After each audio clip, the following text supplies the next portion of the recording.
কোন কোন পশু দ্বারা কোরবানি করা যাবে, কোরবানির পশুর বয়স কত ও দেখতে কেমন হওয়া উচিত? খুবই দরকারি এবং প্রাসঙ্গিক একটি প্রশ্ন। কোরবানি গরু, মহিষ, ওট, ভেড়া, দুম্বা, ছাগল এই সমস্ত পশু দ্বারা কোরবানি করা যাবে। বড় যেগুলো আছে যেমন ওট, সেটির বয়স হতে হবে 5 বছর, গরু আর মহিষের বয়স হতে হবে 2 বছর এবং ভেড়া, ছাগল, দুম্বার বয়স হতে হবে 1 বছর।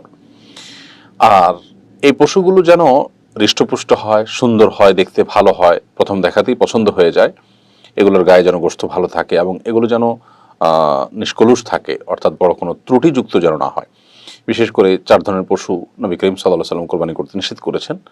এর মধ্যে একটা হলো অন্ধ, আরেকটা হলো ল্যাংড়া, যে চলতে পারে না, এক পা তার অনেকটা অকেজো বা কষ্ট হয়, ঘুরিয়ে ঘুরিয়ে হাঁটতে হয় তাকে।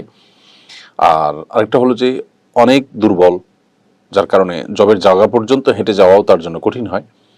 আর আরেকটা হলো যে পশু আহত হয়েছে, সেটা যে কোনোভাবে অন্য পশু দ্বারা আহত হতে পারে, কোনো অ্যাক্সিডেন্টে আহত হতে পারে, তাতে যদি তার এক অঙ্গ নষ্ট হয়ে যায় বা নষ্ট হওয়ার উপক্রম হয়ে যায়, তাহলে সেক্ষেত্রে সে সমস্ত পশু দিয়ে কোরবানি করতে নবী সাল্লাল্লাহু আলাইহি ওয়াসাল্লাম নিষেধ করেছেন। তার মানে নিষ্কলুষ এবং ফ্রেশ, যথাসম্ভব দেখতে শুনতে ভালো পশু দিয়ে কোরবানি করার চেষ্টা করতে হবে।